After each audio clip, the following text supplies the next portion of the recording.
Endeavour, प्रयास की जीत, प्रयत्नांचा विजय.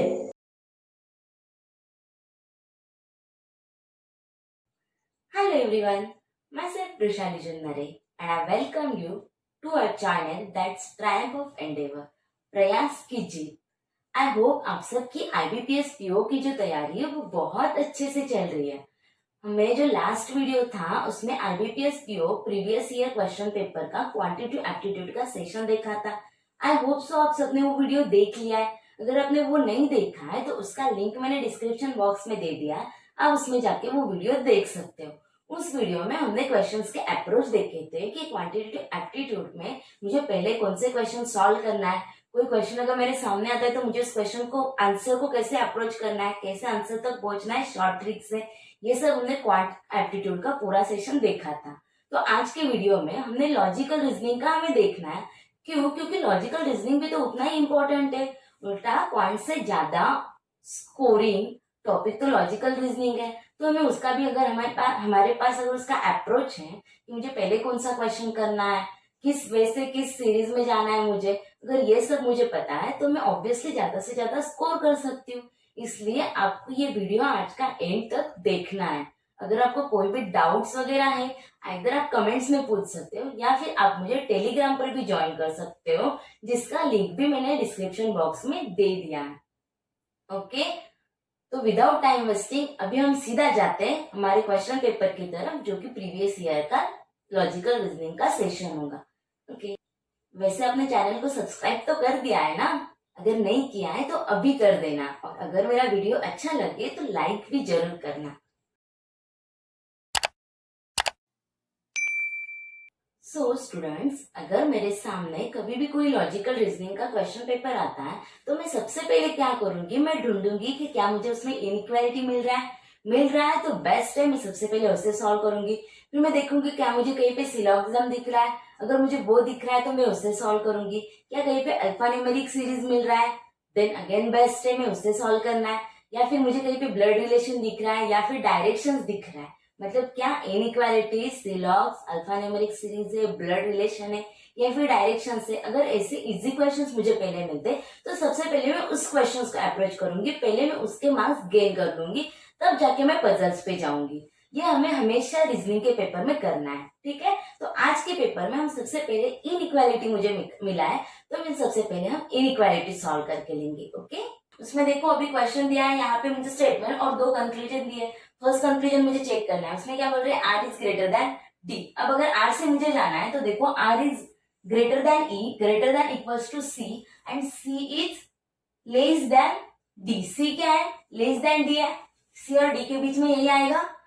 तो अब देखो ऑपोजिट सिंबल आ गए इन दोनों में, ये जो तीन सिंबल है ये ऑपोजिट सिंबल्स है. अगर ऑपोजिट सिंबल से इसका मतलब ये वाला फॉलो नहीं होगा. अब एफ इज लेस देन ए. अब देखो एफ और ए के बीच में अगर जाती हूँ, F is less than C और सी के यहाँ पे क्या है, C is greater than equals to B और यहाँ पे लेस देन, मतलब ये फिर से ऑपोजिट सिंबल्स है. अब देखो मैं क्या बोल रही हूँ, कंफ्यूज मत होना. C is greater than equals to B, greater than A. क्या एफ और ए के बीच में ऑपोजिट सिंबल्स आ गए, ऑपोजिट सिंबल्स से मतलब does not follow, so neither one nor two follows. Okay, ये आप चेक करने के लिए मुझे एग्जाम में ज्यादा टाइम नहीं लगना चाहिए, 30 सेकंड्स के अंदर ही मेरा इसका आंसर आ जाना चाहिए. ठीक है, अब देखो जैसे नेक्स्ट क्वेश्चन यहाँ पे z और x के बीच में रिलेशन पूछा है. अब देखो x और z के बीच में सिंबल्स कौन कौन से, equal, greater than equals to और z इक्वल, सॉरी, और क्या है, इक्वल है. मतलब अगर मैं z और x के बीच में यहाँ पे निकालती तो z और x के बीच में क्या आएगा, z is less than equals to x. क्योंकि अगर ये तीनों सिंबल्स होते हैं तो मैं किससे प्रायोरिटी करती हूँ, ग्रेटर देन इक्वल टू को. जैसे कि अभी देखो ये सपोज ये तीन सिंबल्स मेरे सामने है तो मैं सबसे ज्यादा प्रायोरिटी, फर्स्ट प्रायोरिटी मेरी इसको जाती है तीनों में से. अगर ये नहीं है और सिर्फ ये दोनों है तो इससे प्रायोरिटी जाएगी, मतलब इसे सेकंड प्रायोरिटी और इसे हम थर्ड प्रायोरिटी देते हैं. और अगर ऑपोजिट सिमिलरली इन तीनों के लिए भी होता है, इसे फर्स्ट, इसे सेकंड और इसे थर्ड. और अगर दोनों इन तीनों में से अगर इसमें कोई कॉमन आते हैं, ऑपोजिट वाले एक साथ आते हैं तो हमारा कभी भी फॉलो नहीं होता. तो यहाँ पर भी same z is less than equals to ऐसे, लेकिन मुझे पूछा क्या है, z is less than x, इसका मतलब ये फॉलो नहीं होगा.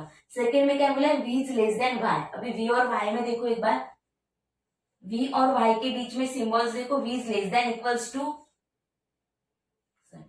लेस देन और इक्वल्स टू, ये तीनों सिंबल्स है। अब तीनों में मैं प्रायोरिटी किसे देती हूँ, लेस देन को, इसका मतलब v is less then y is follows, so only two follows. ये हो गए आपके ये दो क्वेश्चंस, इजी है। इनइक्वालिटी के क्वेश्चन बहुत फास्ट सॉल्व होते हैं, आपको कभी भी छोड़ना नहीं है, एंड में भी होगी तो भी आपको सबसे पहले उससे ही सॉल्व करना है, ठीक है। अब हम नेक्स्ट दो क्वेश्चन देखते हैं।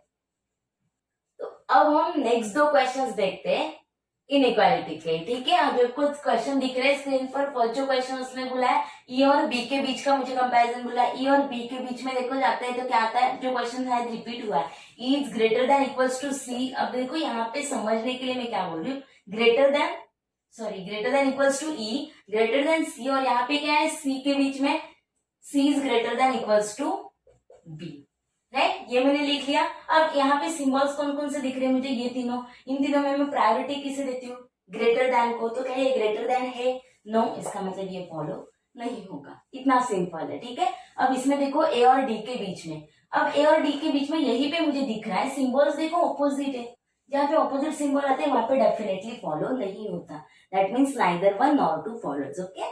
अब नेक्स्ट क्वेश्चन देखो, जे और टी के बीच में उन्होंने पूछा, जे और टी के आर में देखो J is less than equals to R और आर इज लेस देन और इक्वल्स टू टी। अब देखो दोनों भी time less than equals to है, इसका मतलब ये वाला फॉलो होगा। अब M is greater than Y के लिए मुझे पूछा है, M is equals to K, okay, M या फिर के, दोनों को मैं लिखती हूँ, कुछ फर्क पड़ता है, दोनों भी इक्वल है, that is greater than R, और आर इज इक्वल्स टू क्या है, वाई, मतलब आर भी तो वाई है। तो अगर M is greater than Y, दोनों के बीच में सिंबल्स क्या है, ग्रेटर देन ही। अगर यहाँ पे इक्वल टू का भी मैं देती हूँ, को कंफ्यूजन हो रहा है, तो अब देखो ग्रेटर देन और यहाँ पे इक्वल टू है, तो मैं प्रायोरिटी किसे देती हूँ, ग्रेटर देन को, तो M is greater than Y also follows, means both follows. समझ रहे हो हमें क्या करना होता है इसमें, सिर्फ और सिर्फ सिंबल चेक करने, ऑपोजिट सिंबल है तो फॉलो नहीं होगा, सिंबल अगर है तीनों में से मुझे प्रायोरिटी किसे देनी है, बस इतना ही देखना है, और इनइक्वालिटी के क्वेश्चंस इजीली हो जाते हैं। 4 क्वेश्चंस आपके 1.5 मिनट के अंदर ही हो जाते हैं, ठीक है। एक बार आपका ये हो जाता है इनइक्वालिटी, तो उसके बाद में जाती हूँ सिलॉक्स की तरफ, ठीक है। तो अब हम देखते हैं नेक्स्ट क्वेश्चन सिलॉक्स के, ओके। अब सिलॉक्स के पहले देखो मुझे एक क्वेश्चन मिला था जो इनइक्वालिटी के जस्ट नीचे था और बहुत इजीएस्ट है, अगर आपने रीड किया होगा तो find the following something something जो उन्होंने पूछा है, इसका जस्ट मीनिंग ये है कि ऑड मैन आउट कौन सा है वो मुझे पहचानना है, ठीक है। यहाँ पे मेरे पास 5 ऑप्शन थे। अब इन्हें देखो अगर मैं चेक करती हूँ तो एस टी +1 हो रहा है और एक्स वाई में क्या हो रहा है +1, ओके। अब देखो यहाँ पे सी एच एफ एक्स, एक मिनट यहाँ पे अच्छे से लिख रहे हैं, तो सी और एफ में क्या आएगा सी डी ई एफ +3, और यहाँ पे भी क्या आएगा एच आई जे के +3। अब ओ टी आर डब्ल्यू में देखो क्या हो रहा है, ओ टी आर और W, O P Q R +3 और T U V W +3। Similarly E के बाद भी देखो ई एफ जी एच +3, जे के एल एम +3, यहाँ पे हर इसमें भी वही आ रहा है +3, इसका मतलब मेरा ऑड मैन कौन सा होगा, option number A, that is S X T Y, okay. Easy था, एक ही मार्क्स का, बहुत कुछ सेकंड्स वाला क्वेश्चन था, इसलिए हमने पहले कर लिया। अब जाते हैं सिलॉक्स की तरफ, ठीक है। अब हम सिलॉक्स देखेंगे, आपको जो उसका फर्स्ट क्वेश्चन है स्क्रीन पर दिख रहा है, चलो अब हम उससे सॉल्व करके देखते हैं क्या दिया उन्होंने, क्या बोल रहे हैं वो स्टेटमेंट क्या दिया उन्होंने, all cotton are linen, okay. All cotton, अगर ये कॉटन है तो ऑल कॉटन क्या है, लिनन है। नेक्स्ट क्या बोला है, no linen is a silk, एक भी लिनन क्या नहीं है, सिल्क नहीं है, ठीक है। और नेक्स्ट क्या बोल रहे हैं, all silks are dresses, all silks are dresses, ये मैंने स्टेटमेंट का डायग्राम बना लिया, ठीक है।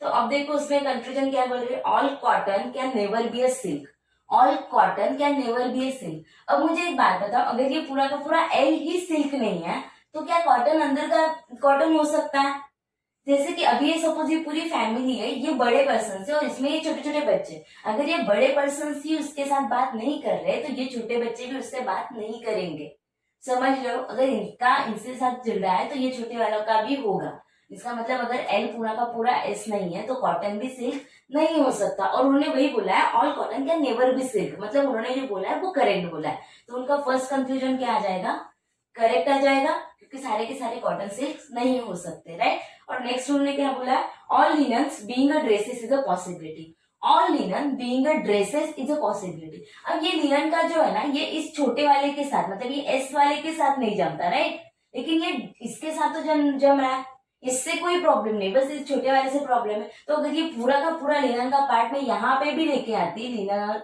क्या था वो सी, तो क्या कोई फर्क पड़ता? ये दोनों तो एक दूसरे से नहीं बात करते, तो ये चलेगा। तो अगर ये पॉसिबिलिटी अगर है, मतलब उन्होंने बोला कि ये पॉसिबल है, तो हाँ ये पॉसिबल है, दैट मीन्स सेकेंड भी फॉलो हो जाएगा। सो आपका क्या आ जाएगा? Option number E, that is both conclusion 1 and 2 follows. Okay, next question देखते हैं। चलो नेक्स्ट क्वेश्चन आपको स्क्रीन पर दिख रहा है, रीड करो नेक्स्ट क्वेश्चन, तब तक ट्राई करो। नेक्स्ट क्वेश्चन में उन्होंने क्या बोला है? All cards are spades, all cards are spades, only a few spades are hurt, only a few spades are hurt, all hearts are diamond, और सारे के सारे हर्ट्स क्या है? डायमंड है।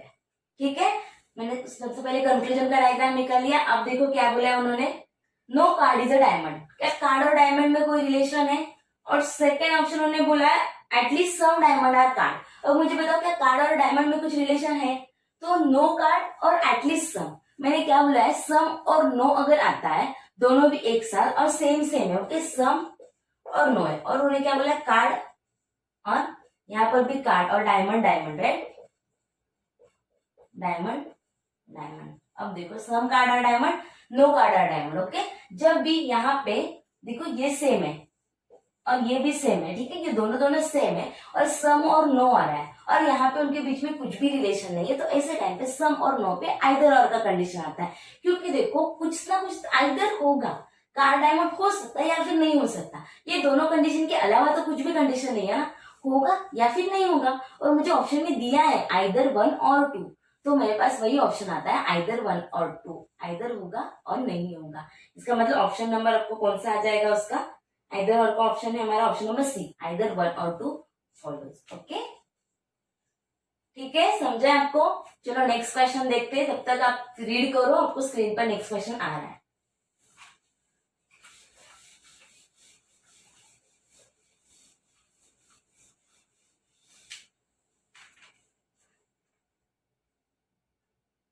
अब देखो जो नेक्स्ट क्वेश्चन दिया है उसका सबसे पहले मैं वेन डायग्राम निकाल रही हूँ। उसमें वो क्या बोल रहे हैं, only a few arrivals are departures. Only a few मतलब क्या होता है कि उसका थोड़ा सा ही पार्ट है, ऑल नहीं हो सकता। ओनली अ फ्यू मतलब थोड़े ही जो अराइवल्स है वो क्या है, डिपर्चर्स है। उसके बाद क्या बोल रहे हैं, no departure is a holiday, ये जो डिपर्चर है वो क्या नहीं है, हॉलीडे नहीं है। और नेक्स्ट उन्होंने बोला है only a few holidays are festival, ये हॉलीडेज का थोड़ा सा ही पार्ट क्या है, फेस्टिवल है। ये मेरा वेन डायग्राम बन गया। उसके बाद मैं कंक्लूजन चेक करती हूँ, चलो देखते क्या है। All arrivals being a holiday is a possibility. अब मुझे एक बात बता, अराइवल का थोड़ा सा पार्ट तो ये डिपर्चर है ही, तो क्या सारे के सारे अराइवल हॉलीडेज हो सकते हैं? अगर सारे के सारे अराइवल हॉलीडे हो जाएंगे तो ये वाला पार्ट भी तो हॉलीडेज में चला जाएगा। लेकिन मुझे बोला गया है कि no departure is a, sorry departure ही था ना, yes, no departure is a holiday. तो अगर ये है ही नहीं तो क्या इसका ये थोड़ा पार्ट भी जा सकता है क्या? No, that means first one follow नहीं होगा, क्योंकि ये पॉसिबिलिटी ही नहीं है कि all arrivals being a holiday, सारे के सारे अराइवल हो ही नहीं सकते। सो फर्स्ट वाला जो कंक्लूजन वो तो फॉलो नहीं होगा। अब सेकेंड वाला चेक करो, no festival is a departure. Festival और डिपर्चर के बीच में कोई कनेक्शन ही नहीं दिया, इसका मतलब ये वाला भी फॉलो नहीं होगा। सो ऑप्शन नंबर क्या रहा है आपका, नाइदर और का, option number D, neither 1 nor 2 follows. Okay, समझ रहे हो? चलो नेक्स्ट क्वेश्चन देखते हैं, आपको स्क्रीन पर दिख रहा है, आप रीड करो, तब तक आप लोग सॉल्व करने का ट्राई करो एक क्वेश्चन।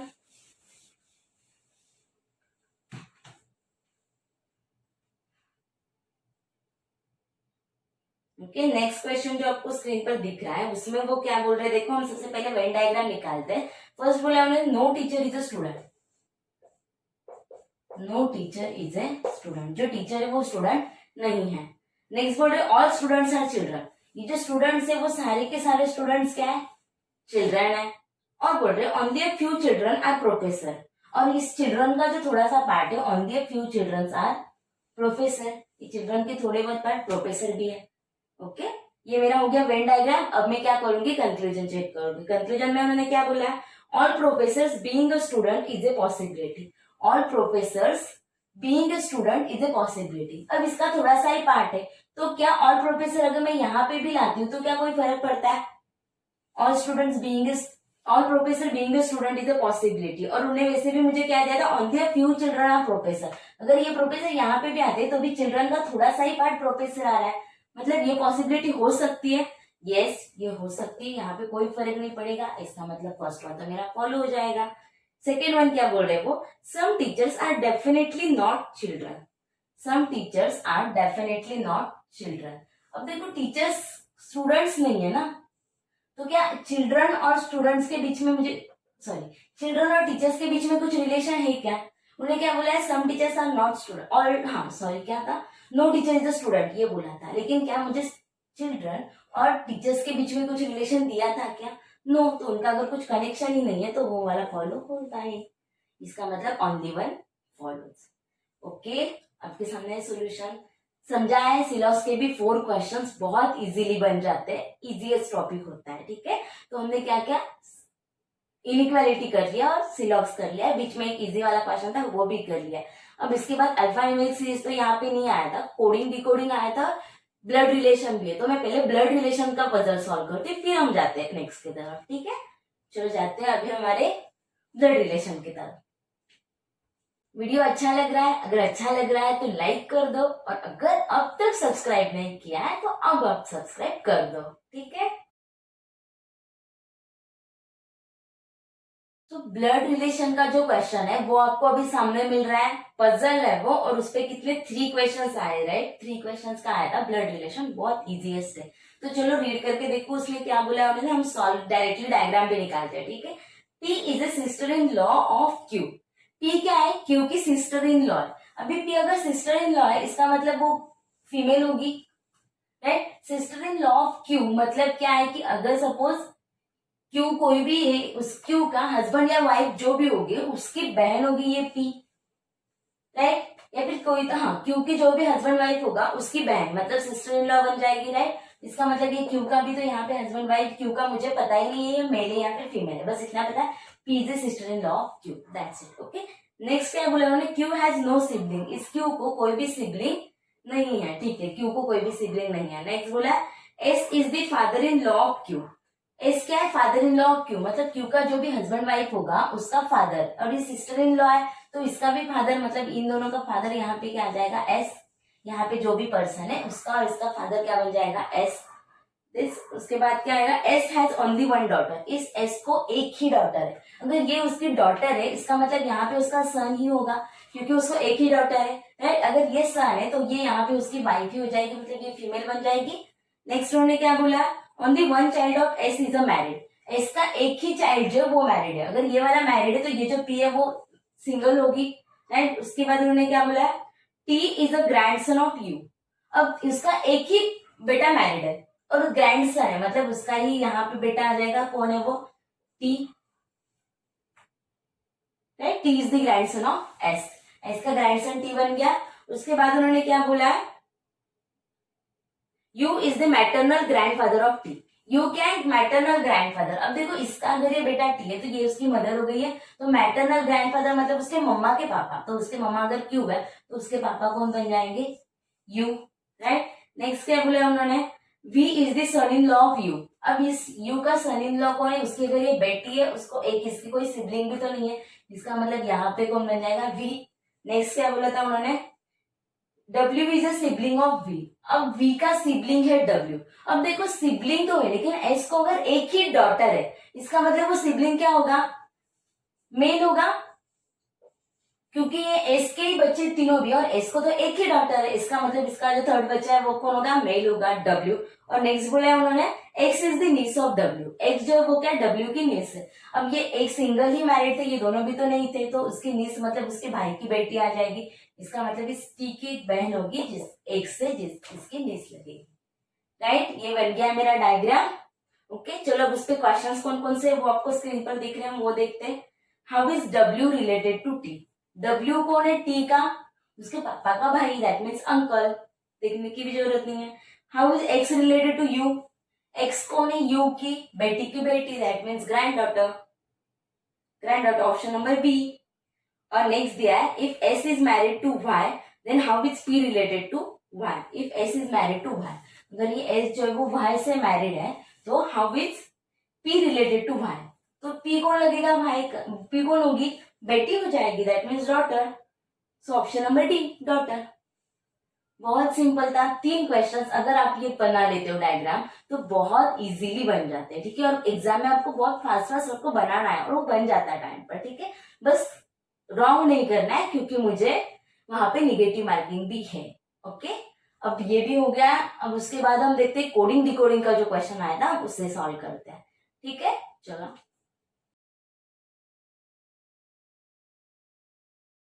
अब जो नेक्स्ट पार्ट है कोडिंग डिकोडिंग, उस पे 4 क्वेश्चंस आपको आए थे, उसका क्वेश्चन अभी आपको स्क्रीन पर दिख रहा है। अब देखो हम इसे सॉल्व कैसे करेंगे, ठीक है। इसे हम किस वे से सॉल्व करेंगे वो पहले देखते हैं, ठीक है। उन्होंने क्या बोला, millennials are driving growth, okay. मैं तो यहाँ पे क्या लिखूंगी, मिलेनियल्स, यहाँ पे शॉर्ट लिख रही हूँ मैं, ठीक है। मिलेनियल्स आर ड्राइविंग ग्रोथ, ठीक है। उसके बाद नेक्स्ट क्वेश्चन, नेक्स्ट जो दिया है, अब देखो, ठीक है, मैं कैसे लिख रही हूँ आप बस उसे समझना है सबसे पहले, ठीक है। उसके बाद नेक्स्ट उन्होंने क्या बोला है, growth of several industries, okay.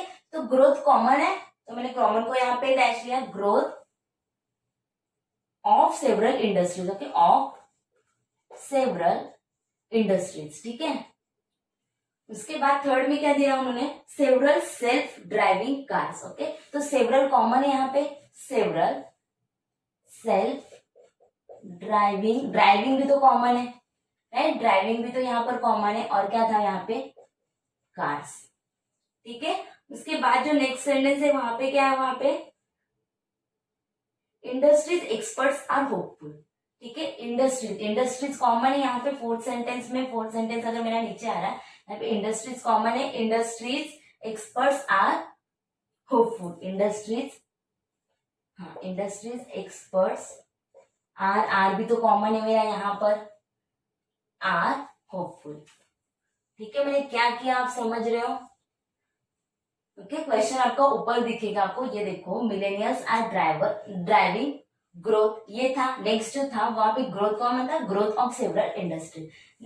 Third sentence में यहाँ पे ड्राइविंग और सेवरल कॉमन था, सेल्फ और कार्स जो कॉमन नहीं है वो मैंने अलग लिख लिए। नेक्स्ट सेंटेंस में यहाँ पे आर कॉमन है और इंडस्ट्रीज कॉमन है, जो कॉमन नहीं था वो मैंने यहाँ पे लिख लिया, ठीक है। अब सेम मैं कोर्स के लिए भी कर रही हूँ और फिर हम उसके बाद देखते हैं कि कैसे हमें जल्दी समझता है, ठीक है। अब कोर्स के लिए देखो क्या था, फर्स्ट में S M F I J Q Z H, okay, S M F I J Q Z H, okay. Next इसमें क्या क्या कॉमन है, R O E L P A, क्या कुछ कॉमन है, एफ आई कॉमन है, और बाद में क्या बचता है, आर ओ ई एल और P A, R O E L और पी ए। अब थर्ड सेंटेंस में देखो क्या है, पी ए कॉमन है और एस एम कॉमन है, राइट। तो पी ए भी कॉमन है और एस एम भी कॉमन है, तो बचा क्या है, डीजी और एच आई, डीजी और एच वाई। और लास्ट में अभी देखो क्या क्या कॉमन है, जे क्यू के एस, जे क्यू कॉमन है, जे क्यू के एस, और क्या कहता है, एनटी और ईएल, ईएल भी कॉमन था और एनटी, ठीक है। आप समझ रहे हो मैंने क्या किया, मैंने ऊपर के जो सेंटेंस थे वो भी लिख लिए और जो कॉमन यहाँ पे उसके कोर्स थे वो भी जो जो कॉमन थे उसके नीचे नीचे नीचे बस डैश कर दिया, अलग अलग सेंटेंस में लिख के अलग अलग लाइन में लिखे, ठीक है। यहाँ पे मैं लाइनिंग करती हूँ ताकि आपको समझ में आ जाए, ठीक है। अब सिमिलरली यहाँ पर भी देखो, ये वाला फर्स्ट था, ये वाला सेकेंड था, ये वाला थर्ड था और ये वाला लास्ट था, ठीक है। अब देखो इससे मुझे क्या समझता है, सबसे पहले मुझे कौन सा ड्राइविंग का कोड पूछा है, नहीं, ड्राइविंग के कोड के पहले एक बात मुझे बताओ, ठीक है। मिलेनियल के नीचे अब अगर हम देखने जाएंगे तो मुझे एक बात बताओ, क्या किसी के नीचे कोई कॉमन कॉमन आपको मिल रहा है, नो, ठीक है। तो अब मुझे बताओ सेल्फ और कार्स ये दोनों अलग अलग है, और यहाँ पे एक क्या था, एक्सपर्ट्स और होपफुल, क्या एक्सपर्ट और होपफुल के ऊपर नीचे कुछ है, नो। सिमिलरली यहाँ पे केएस और एनटी के ऊपर नीचे कुछ भी नहीं है, इसका मतलब ये दो कोर्स इसके लिए चले जाएंगे, आइदर केएस और एनटी दोनों के लिए कुछ एक होगा। सिमिलरली सेल्फ और कार्स के लिए भी देखो यहाँ पे डीजी और एच आई, ओके। तो इन दोनों के लिए क्या आएगा, आइदर डीजी और एच वाई, क्योंकि मैं क्या देख रही हूँ कि मुझे कहाँ पे कॉमन नहीं मिल रहा है, ठीक है। अब यहाँ पे ये सब तो चलेगा, ठीक है। अब उसके बाद देखो इंडस्ट्रीज, और यहाँ पे देखो सेकेंड और फोर्थ में आ रहा है, सेकेंड और फोर्थ में कॉमन, तो यहाँ पे फर्स्ट सेकेंड थर्ड और फोर्थ, तो सेकेंड और फोर्थ में कॉमन क्या मिल रहा था मुझे, सेकेंड और फोर्थ में यहाँ पे ईयर कॉमन मिल रहा है, और यहाँ पे सेकेंड और फोर्थ में क्या मिल रहा है, इंडस्ट्रीज और डैश, इसका मतलब इंडस्ट्रीज का क्या बन जाएगा, ईयर। ओके। उसके बाद देखो यहाँ पे पीए और ये मतलब सेकेंड और थर्ड में कॉमन, अभी सेकेंड और थर्ड में कॉमन क्या आ रहा है, सेवरल, मतलब सेवरल क्या क्या बन जाएगा, पीए। ओके। उसके बाद देखो ये ऑफ अकेला रह गया, उसके ऊपर नीचे कुछ है क्या, नो। यहाँ पर भी आर ओ अकेला रह गया, उसके भी ऊपर नीचे कोई नहीं है, मतलब ऑफ का क्या आ जाएगा, आर ओ। उसके बाद देखो फर्स्ट और सेकेंड में कॉमन क्या है, ग्रोथ, अभी फर्स्ट और सेकेंड में यहाँ पे क्या है, एफ आई, इसका मतलब इसका क्या बन जाएगा, एफ आई। उसके बाद देखो फर्स्ट और थर्ड में कॉमन, और फर्स्ट और थर्ड में कॉमन, फर्स्ट और थर्ड में कौन कॉमन था, ड्राइव, और यहाँ पे फर्स्ट और थर्ड में कौन कॉमन है, एस एम, मतलब ड्राइविंग के लिए क्या बन जाएगा, एस एम। अब कौन बचा है देखो, आर, फर्स्ट और फोर्थ में, फर्स्ट और फोर्थ में कौन कॉमन है, जे क्यू, और यहाँ पे आर, इसका मतलब आर के लिए क्या बन जाएगा मेरा, जे क्यू। और अब बचा ही कौन है, अकेला मिलेनियन और अकेला जेड एच, इसका मतलब मिलेनियन का क्या आ जाएगा मेरा, जेड एच। इससे मुझे सारे के सारे कोड्स मिल जाते हैं। आप समझ रहे हो, इससे आपको थोड़ा सा टाइम क्यों लगेगा, शायद आप फर्स्ट टाइम अगर ये ट्रिक यूज कर रहे हैं तो आपको थोड़ा सा टाइम लगे, लेकिन अगर आप करने जाओगे ना और थोड़ा प्रॉपरली लिखोगे तो वहां पे आपके पास लाइनिंग करके अगर आप लिखते हो तो बहुत जल्दी से समझ जाते हो, और आपको सारे कोड्स मिल जाते हैं एक ही इसमें, कुछ भी लिखने की जरूरत नहीं, जितना ढूंढने में टाइम लगता है उतने में ही हमारा ये भी बन जाता है। ठीक है, बस मुझे देखना है फर्स्ट लाइन में कॉमन यहाँ पे कुछ नहीं था, अकेला था, ये भी यहाँ पे कॉमन था, यहाँ पे ये आर फर्स्ट और फोर्थ में था, यहाँ पे भी फर्स्ट और फोर्थ में से जेक्यू भी मिल रहा था, बस ये मुझे देखना है। ठीक है, अब उस पे क्वेश्चन देखो क्या पूछा है मुझे, what is the code for driving, driving के लिए कोड क्या है, एस एम, जो कि मैंने ऑलरेडी निकाल लिया है, option number D. Next question क्या है, P A J Q stand for which, P A और जे क्यू, अभी जे क्यू किसके लिए, आर के लिए, और पी ए किसके लिए, several, so are several, that means option number B. बहुत फास्ट हो जाता है, आपको लगेगा यहाँ पे टाइम लगा है, लेकिन टाइम नहीं लगता, अगर आप प्रैक्टिस करोगे तो बहुत फास्ट भी बन जाता है। ठीक है, नेक्स्ट क्या बोल रहे हो, what is the code for self, self के लिए क्या है, आइदर डीजी और एच वाई, आपके पास ऑप्शन है आइदर डीजी और H Y, option number E, either H Y और डीजी। और लास्ट में उन्होंने क्या बोला, in this language if experts from industries is coded as EL, KS और VR. Okay, expert from industries, ठीक है, मैं यहाँ पे अगर लिखती हूँ, एक्सपर्ट्स मेरे पास था क्या already, yes, expert from industries ना, ओके, इंडस्ट्रीज के लिए क्या है, ईएल है, ओके, एक्सपर्ट्स फ्रॉम इंडस्ट्रीज, ठीक है, अभी इंडस्ट्रीज के लिए ऑलरेडी ईएल है। ओके, अब मुझे पता एक्सपर्ट्स के लिए आइदर केएस और एनटी, और यहाँ पे उन्होंने मुझे क्या दिया है, ईएल केएस और वीआर दिया था, राइट, ईएल केएस और वीआर दिया था इन तीनों के लिए, तो ऑलरेडी ईएल तो चला गया, तो आइदर केएस और वीआर, तो केएस केएस कॉमन हो गया, मतलब एक्सपर्ट के लिए क्या आ गया, केएस, तो फ्रॉम के लिए क्या बच गया, वीआर। ओके, और उन्होंने मुझे पूछा क्या है उसमें, in the same language how from hopeful millionaires कैसे लिखा जाएगा, फ्रॉम के लिए क्या है, वीआर, होपफुल के लिए क्या है, अगर यहाँ पे केएस ऑलरेडी चला गया तो एनटी बच गया, राइट, मतलब वी आर एनटी, और क्या है, मिलेनियल्स ना, मिलेनियल्स के लिए मैं रहता था जेड एच, सो ऑप्शन देखो we are anti Z H कहाँ पे दिख रहा है क्या मुझे, we are anti Z H, option number D, so option number D इसका आ जाएगा। ठीक है, आपको अगर ये फर्स्ट टाइम ट्रिक कर रहे हो तो शायद थोड़ा सा डिफिकल्ट लगे, लेकिन एक्चुअल में बहुत इजी है, थोड़ा सा प्रैक्टिस करोगे तो आप समझ जाओगे कि इस ट्रिक से बहुत जल्दी सॉल्व हो जाता है। ठीक है, अब हमारा ये भी हो गया है, तो अभी सिर्फ पजल्स ही बच गए जो कि बहुत सारे हैं, तो अभी हम कोई भी पजल से सीरीज से भी जा सकते हैं, क्योंकि नॉर्मली जो इजी इजी लेवल का था वो ऑलरेडी हमने कर लिया है। ठीक है, तो अब हम नेक्स्ट सीधा जाते हैं पजल्स की तरफ।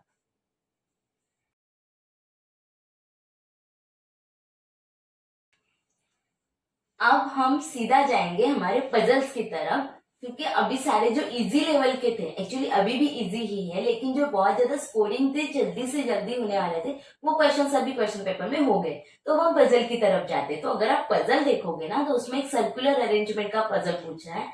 अब देखो पीओ में क्या होता है ना, नॉर्मली अगर मुझे सर्कुलर अरेंजमेंट का दिया है ना तो कुछ ना कुछ और ऐड करके दिया होगा, जैसे किसी का फेवरेट कलर, या फिर कोई किसी सिटी में गया है, या फिर किसी का प्रोफेशन क्या है, ऐसे कुछ ना कुछ ऐड करके देते हैं वो नॉर्मली।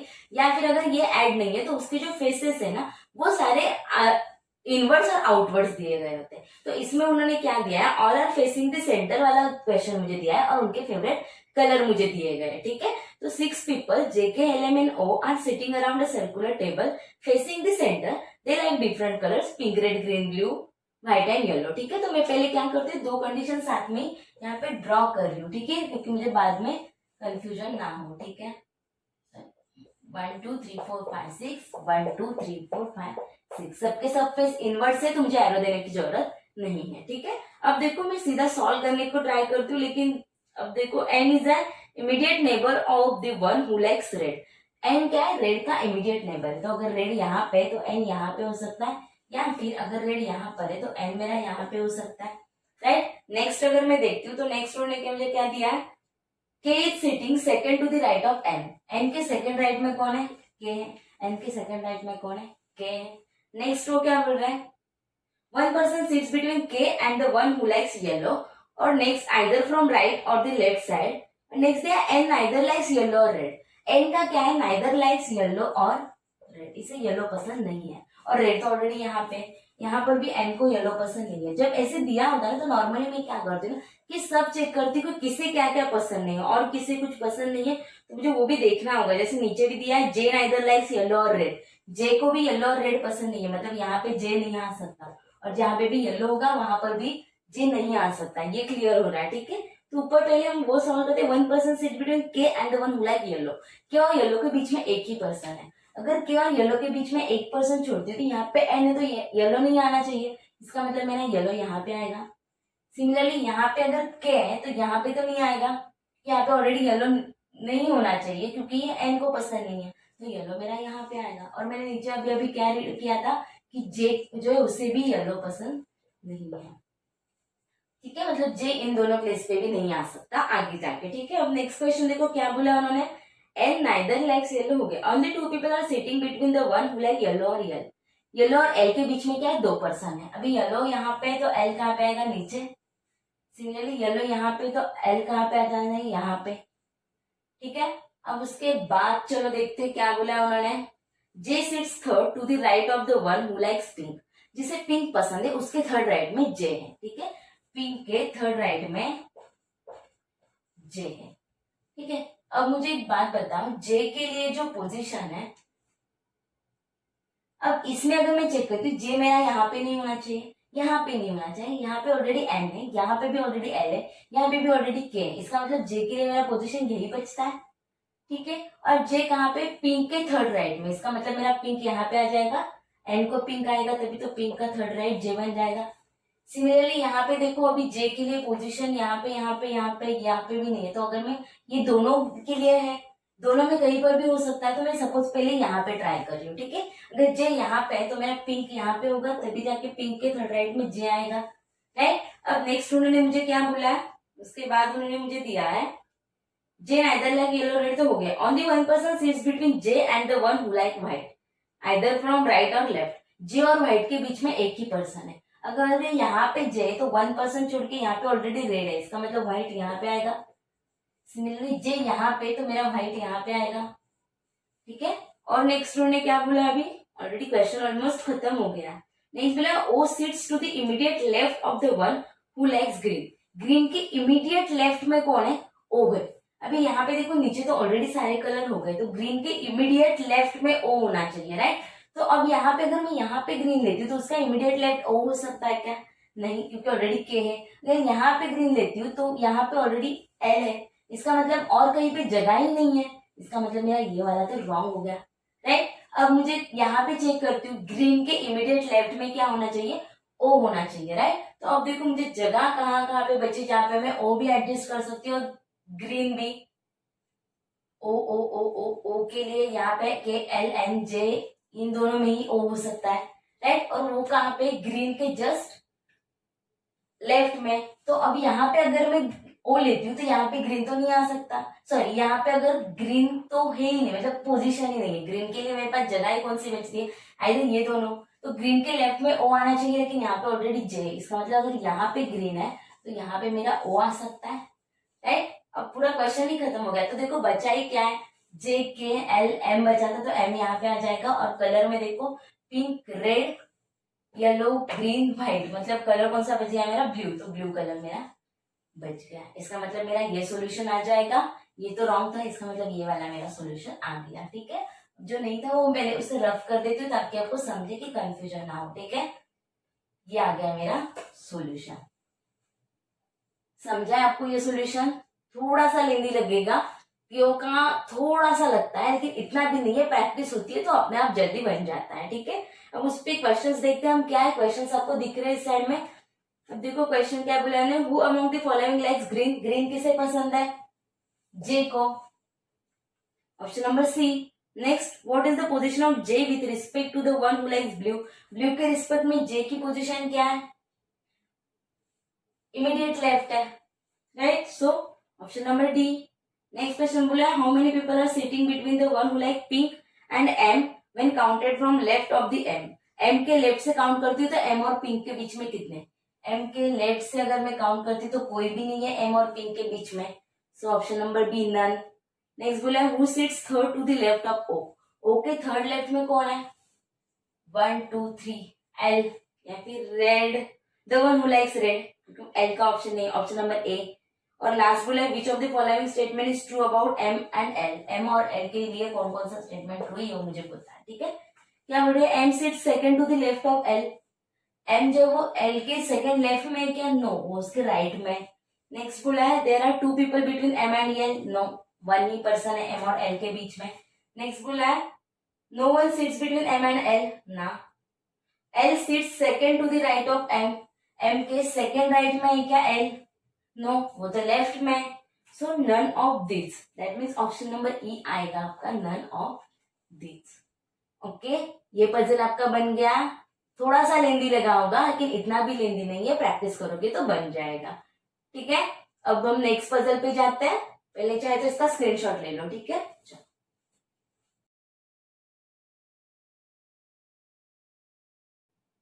सर्कुलर अरेंजमेंट के बाद अब हम जाएंगे नेक्स्ट पजल पे। हमारा जो नेक्स्ट पजल दिया था वो आपको स्क्रीन पर दिख रहा है, आप पहले एक बार रीड करके देखो उसमें क्या दिया है उन्होंने। 6 boxes A B C D E F are placed one above the other in a stack. Each box is of a different color. 6 box arrange किए उन्होंने एक के ऊपर एक ऐसे करके, और वो 6 बॉक्सेस के कलर्स हैं।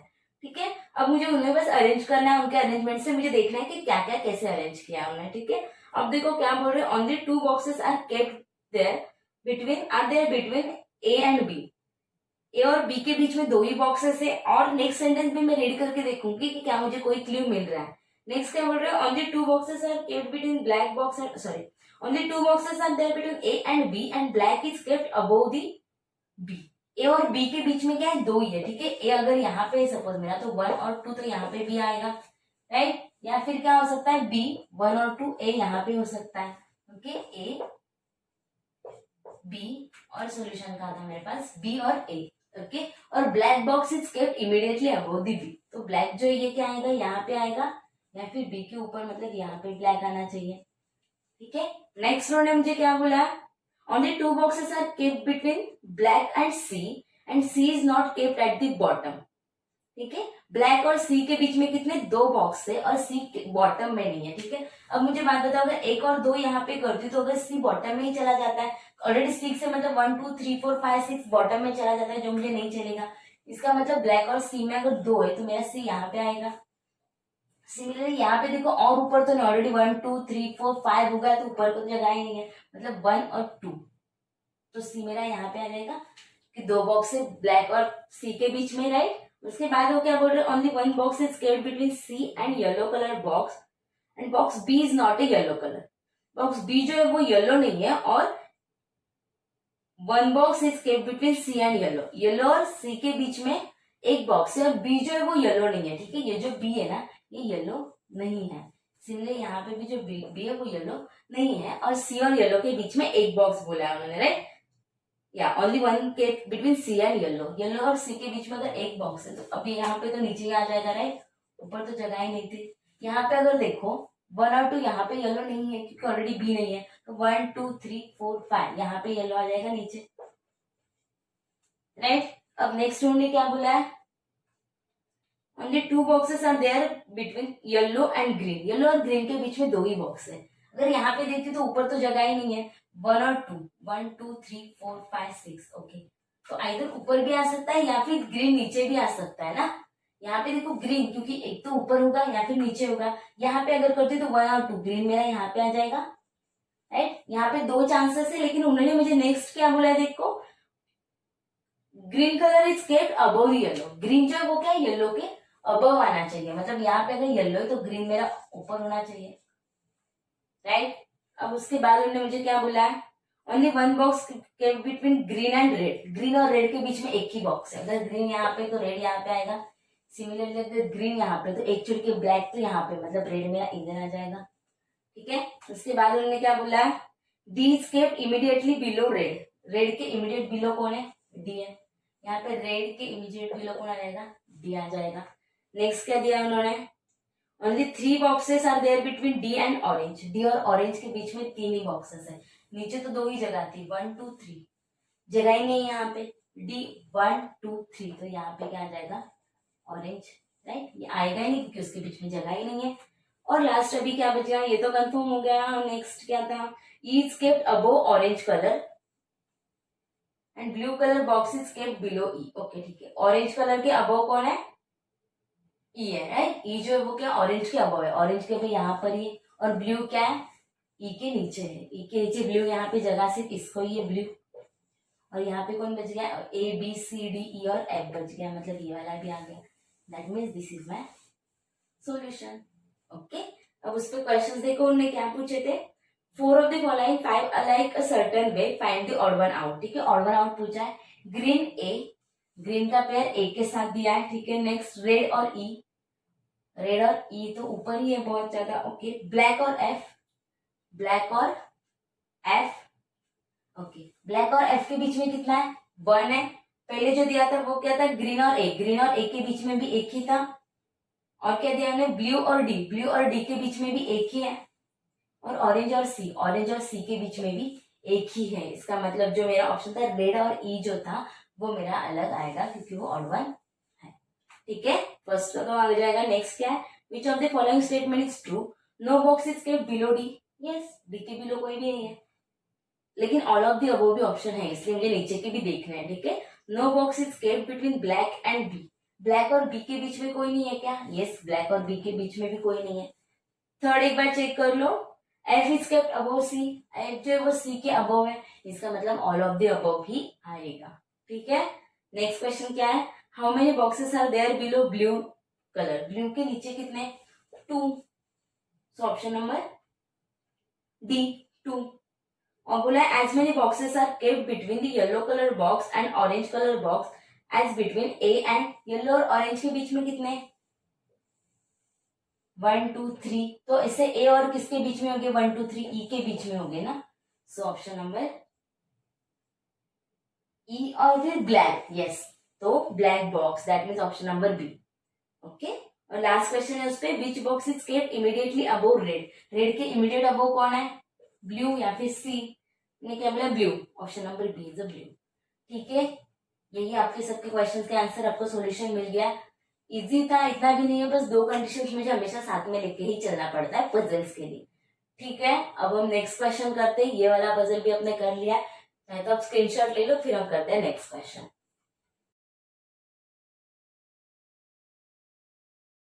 अब हम सीधा जाते हैं नेक्स्ट पजल पर। पजल करने में भी मजा आता है, इतना भी डिफिकल्ट नहीं है, और अगर आपको थोड़ा सा टाइम कंज्यूमिंग लग रहा है तो ये भी तो देखो कि उस पर 5-5 क्वेश्चन आप इजीली सॉल्व कर पा रहे हो, ओके। इसका मतलब ज्यादा भी टाइम कंज्यूमिंग नहीं है, ठीक है। अब देखो नेक्स्ट पजल आपको स्क्रीन पर दिख रहा है, एक बार रीड करके देखते चलो। 5 people A B C D E bought a dresses on different occasions, ठीक है। 5 people है, 5 people ने 5 ड्रेसेस लिए हैं डिफरेंट डिफरेंट ओकेजन्स पे, each person spend a different amount, minimum 1000। 5 people है, उन्होंने 5 ड्रेसेस लिए थे अलग अलग, और सिर्फ की अमाउंट भी मुझे दी गई है, बस इतना दिया है कि हर किसी की अमाउंट मिनिमम 1000 होनी चाहिए, 1000 के ऊपर कितना भी हो सकता है, ठीक है। अब चलो देखो क्या दिया है, पहले क्वेश्चन रीड करके देखो कि क्या मुझे कहीं पर हिंट मिल रहा है। सी bot a dress immediately after the one who spent 1600 on his dress. Only one person brought a dress between C and D. Only 3 people bought the dresses between D and the one who bought a dress for 2100. यहाँ पे मुझे मिल गया D. D और 2100 के बीच में 3 people, total तो 5 ही people है, अगर 5 के बीच में 3 है मतलब सबका तो आ ही गया, राइट। तो अगर सपोज मैं बोलती हूँ कि सबसे ऊपर अगर डी है मेरा, ठीक है, एक सेकेंड, तो डी और 2100 के बीच में 3 पीपल तो है, तो सपोज अगर डी सबसे ऊपर है तो 1 2 3 छोड़ के यहाँ पे 2100 वाला आएगा, या फिर अगर मेरा डी सबसे नीचे है तो 1 2 3 छोड़ के सबसे ऊपर 2100 वाला आएगा। यही दो कंडीशन है। अब अगर मैं नेक्स्ट कंडीशन देखती हूँ तो उसमें उन्होंने क्या दिया, देखो मुझे क्या क्या दिया था,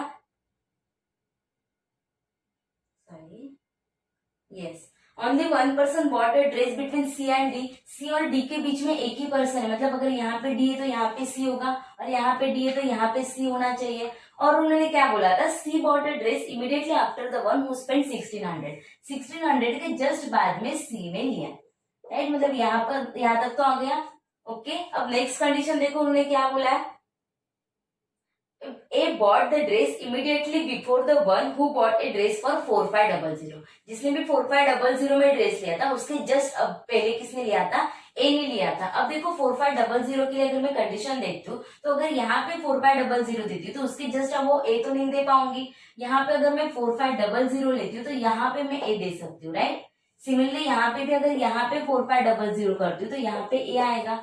और एक कंडीशन क्या बन सकता था कि अगर मैं इससे 4500 करती हूँ तो यहाँ पे मेरा ए आ जाएगा, राइट। लेकिन यहाँ पे क्यों नहीं आ रहा है, अभी देखो नेक्स्ट इसमें अगर आपने रीड किया है ना, उसमें देखो क्या बोल रहा है, the total amount of the dress which A and D bought was 5000, A और बी का मिलके कितना है टोटल 5000 है। उसमें अगर देखो ए और डी का, सॉरी, तो अगर उसमें देखो सपोज मैं यहाँ पे डी को 4500 देती हूँ तो ए का कितना आना चाहिए 500, लेकिन मुझे क्या बोला है कि हर किसी की मिनिमम अमाउंट तो 1000 है, इसका मतलब ए का 500 नहीं आ सकता, इसलिए ये कंडीशन तो नहीं आएगी। ओके, तो ए और डी का 5000 है, सॉरी, तो 5000 के लिए अगर ए का 1600 है तो डी का कितना आना चाहिए 3400। सिमिलरली यहाँ पे भी इसका कितना आना चाहिए 3400, क्योंकि दोनों का मिलके 5000 है।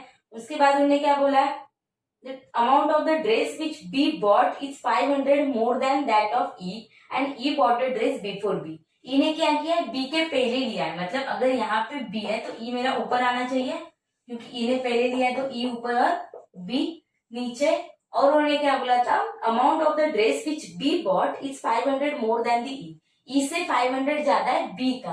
अगर B का 2100 तो E का कितना होना चाहिए 1600, क्योंकि ये 500 ज्यादा है B का E से। और यहाँ पे भी क्या है, बी का क्या है ई से 500 ज्यादा, मतलब इसका कितना बन जाता है वो 2600 बनेगा, तभी जाके ये 500 से ज्यादा है, राइट, बी का ही ज्यादा है ना, यस। अब देखो ये दोनों भी कंडीशन मैच हो रही है, लेकिन चेंजेस कहाँ पे हो रहे, देखो ये ए ने भी कितना किया 1600 और ई ने भी कितना किया 1600, लेकिन मुझे क्या दिया था, each person spend a different amount, तो क्या ये दोनों अमाउंट सेम आ सकती है, नो, इसका मतलब मेरा ये वाला फॉलो नहीं होगा, so only this will be my answer.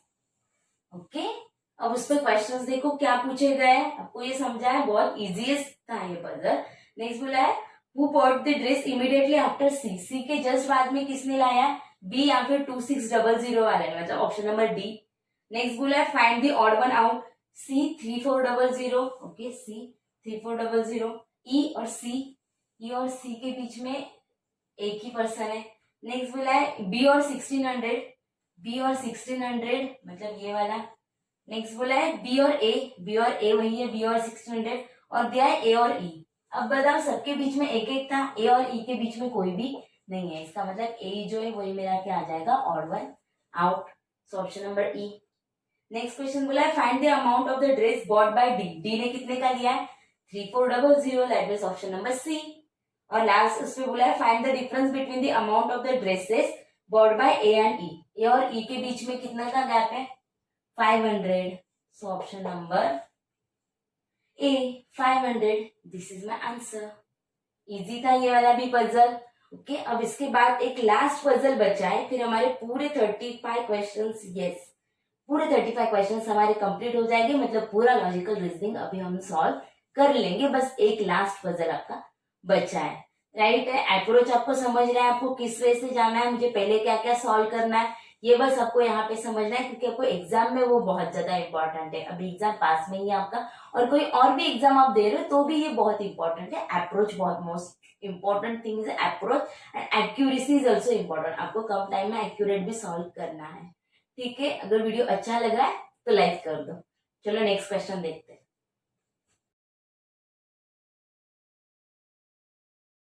अब आपके सामने जो स्क्रीन पर क्वेश्चन है वो हमारा लास्ट क्वेश्चन है। एक बार ये क्वेश्चन कंप्लीट हो जाता है तो लॉजिकल रीजनिंग का पूरा सेशन हम कंप्लीट कर लेते हैं। Total 35 questions. ओके, अब देखो लास्ट का जो पजल है यहाँ पे हम रीड करते हैं, क्या बोल रहे हो। 14 people are sitting in a 2 rows facing each other. PQRSTUV are facing south and ABCDFG facing north. 2 रोज दिए हैं, कोई साउथ की तरफ फेस है और 7 पीपल्स नॉर्थ की तरफ है, एक दूसरे की तरफ फेस करके बैठे हैं, राइट। टोटल 14 है तो 7 7 मैं यहाँ पे दो दो कंडीशन स्टार्टिंग से ही साथ में लेके चल रही हूँ। ठीक है, तो सपोज 1 2 3 4 5 6 7 इनको फेस करके 1 2 3 4 5 6 7 यहाँ पे नीचे बैठे होगी, कोई नॉर्थ की तरफ कोई साउथ की तरफ, राइट। सिमिलरली सेकेंड कंडीशन भी लेती हूँ 1 2 3 यहाँ पे 2 3 4 5 6 7 सिमिलरली यहाँ पे 1 2 3 4 5 6 7।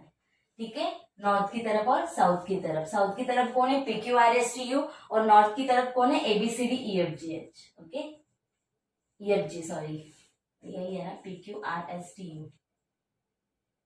ओके, 7 7 है ना, राइट, इतने आ जाएंगे। ठीक है, अब देखो मुझे क्या है, मैं सीधा सीधा पहले ढूंढती हूँ कि क्या मुझे कोई क्लू दिया है। रीड करके देखो क्या बोला है। Only one person sit between D and F, Q sit second to the left of the one facing F, only 2 people sit to the left of D।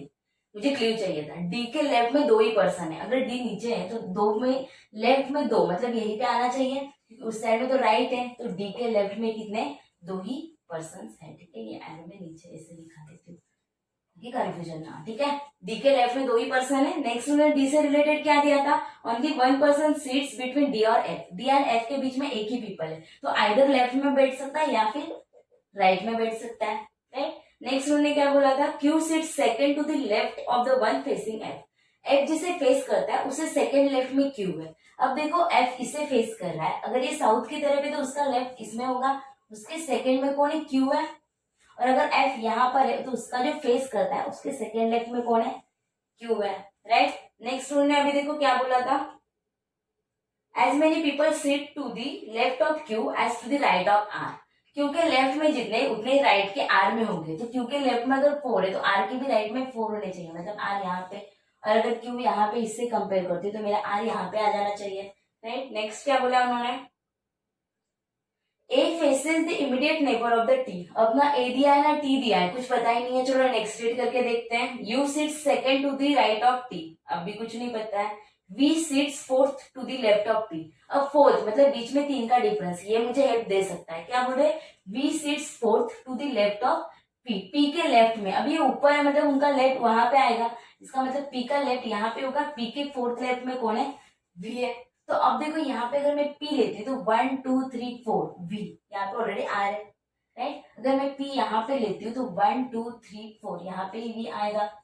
जगह तो P के लिए यही बचती थी, यहाँ पे देखो यही जगह बचेगी 1 2 3 4, क्योंकि और कुछ जगह ही नहीं है, राइट। अब कुछ दिया है मुझे V और P से related, only 2 people sit between A and the one who faces R, as many people sit between V and Q as between D and B. V और क्यू के बीच में एक ही है तो डी और बी के बीच में भी एक ही। ओके, एक मिनट, पहले हम ऊपर का ही सॉल्व करके देखते क्या दिया था। A faces the immediate neighbour of T, U sit second to the right of T, और कुछ भी दिया। Only 2 people sit between A and the one who faces R, right. R और ए के बीच, आर को जो फेस कर रहा है वो और ए के बीच में 2 पीपल है, राइट। अब आर को फेस ये कर रहा है, इसके और ए के बीच में 2 पीपल होने चाहिए, तो यहाँ पे तो जगह ही नहीं है, तो यहाँ पे अगर ये है 1 2 मतलब ए मेरा यहाँ पे आएगा, राइट, यहाँ पे जो भी होगा उसका, और यहाँ पे जो आर का जो फेस कर रहा है इससे 1 और 2 मतलब ए मेरा यहाँ पे आएगा, राइट। अब ए से रिलेटेड मुझे मिल गया क्या था, A faces the immediate neighbour of the T. A क्या कर रहा है, टी के इमीडिएट नेबर को फेस कर रहा है, तो ए यहाँ पे पी को फेस कर रहा है, इमीडिएट नेबर। यहाँ पे ए किसे फेस कर रहा है, देखो इमीडिएट नेबर ऑफ टी, मतलब आइदर यहाँ पे आएगा या फिर यहाँ पे आएगा टी, मुझे एग्जैक्टली तो नहीं पता है, लेकिन और कुछ दिया था उन्होंने। U sit second to the right of T, U क्या है, sit second to the right of T. अब ये ऊपर है तो टी का सेकेंड राइट मतलब यहाँ पे आना चाहिए, तो टी के सेकेंड राइट में अगर यू है तो मुझे एक बात बताओ, टी अगर मैं यहाँ पे लेती तो यू के लिए जगह ही नहीं है, इसका मतलब मेरा टी यहाँ पे आएगा तभी तो यू यहाँ पे आएगा ना, right. T sit second to the right of, sorry क्या था, U sit second to the right of T, right. और यहाँ पे भी देखो यू कहाँ पे आएगा, सेकंड राइट के लिए यहाँ पे जगह ही नहीं है, इसका मतलब ये वाला तो रॉन्ग ही है, तो वही एक बच गया अभी, राइट। अब उसमें क्या बचा, ऊपर तो पी क्यू आर एस ही बचा है, और नीचे अभी देखो क्या दिया उन्होंने, और कुछ दिया है, as many people sit between B and Q, between D and B, B और क्यू के बीच में कौन है, कोई भी नहीं है, मतलब डी और बी के बीच में भी कोई नहीं होगा। और कुछ दिया है, G sits to the immediate right of C, G क्या है, immediate right of the C. अब जी और सी के लिए यहाँ पे तो प्लेस ही नहीं है, मतलब G sits to the immediate right of C, तो बचा कौन यहाँ पे, ई, तो आ गया मेरा ये पूरा आंसर, यही तो है मेरा सॉल्यूशन, राइट। थोड़ा सा कंफ्यूजिंग लग सकता है, बट आप थोड़ा सा प्रैक्टिस करोगे तो इतना भी नहीं है, इजी है, प्रैक्टिस से आपका बन जाएगा, ठीक है। चलो उसके क्वेश्चंस देखते हैं, 4 क्वेश्चंस पे दिया है। क्वेश्चन पूछा है, how many people are sitting between B and the one who faces V, B और वी कौन फेस कर रहा है, सी, सी और बी के बीच में कितने हैं, 1 2 3, so option number D 3। Next बोला, which of the following statement is true regarding D and C, D और सी से लेकर कौन कौन से ट्रू है, ठीक है। D sits third to the right of C, C के थर्ड में राइट में है क्या, लेफ्ट में है ना, इसका मतलब फर्स्ट तो रॉन्ग है। D and C are immediate neighbours, no. One of D and C is sitting at the end of the row, no. Next क्या दिया है, 3 people sit between D and C, क्या उसके बीच में 3 पीपल है, नो, सो क्या आ जाएगा उसका, नन ऑफ दिस, राइट। उसके बाद बोला है, who sits third to the right of E, who sits third to the right of E, E के थर्ड राइट में कौन है, 1 2 3, ए, सो ऑप्शन नंबर ए क्या, ए, सी है, option number C is A. और लास्ट अभी उसमें क्वेश्चन है, हु अमंग, नहीं सेकंड लास्ट है, who among the following faces S, S को कौन फेस कर रहा है, A, so option number B. और लास्ट का find the odd one out, odd one out देखो क्या है अभी, G F, okay, G F मतलब उसके बीच में एक ही है, एस टी, एस और टी के बीच में तो कोई भी नहीं है, क्यू टी, टी और क्यू के बीच में एक है, आर यू, और यू के बीच में ही, मतलब ये एस टी ही ऑड मैन आएगा, क्योंकि लास्ट में ई और डी के बीच में भी एक है, इसका मतलब S T is a odd one out. समझा है आपको ये पूरा पजल, पूरा का पूरा क्वेश्चन पेपर हमने यहाँ पर सॉल्व कर लिया है, बहुत इजी था, कुछ भी ज्यादा डिफिकल्ट नहीं है। अगर आपकी प्रैक्टिस है तो आप 100% इसे सॉल्व बहुत इजीली सॉल्व कर सकते हो। 20 मिनट्स के अंदर आप 35 में से मिनिमम 30 प्लस तो कर ही सकते हो, ओके। और हमें यही करना है कि मिनिमम 30 प्लस मुझे वहां पे सॉल्व करने ही है, ठीक है। आप समझ रहे हो, इजी लग रहा है, आपको कोई भी डाउट है इसके रिगार्डिंग, आइदर कमेंट्स में पूछो या फिर टेलीग्राम पर भी आप मुझे पूछ सकते हो, नो प्रॉब्लम। उसका लिंक मैंने ऑलरेडी दे दिया है। अगर आपको वीडियो अच्छे लग रहे हैं तो लाइक करो, चैनल को अब तक सब्सक्राइब नहीं किया है, आप नए हो तो इसे सब्सक्राइब भी करो और अपने फ्रेंड्स के साथ भी शेयर करो, क्योंकि उनको भी ये पूरा कंप्लीट सॉल्यूशन मिल सके, ओके।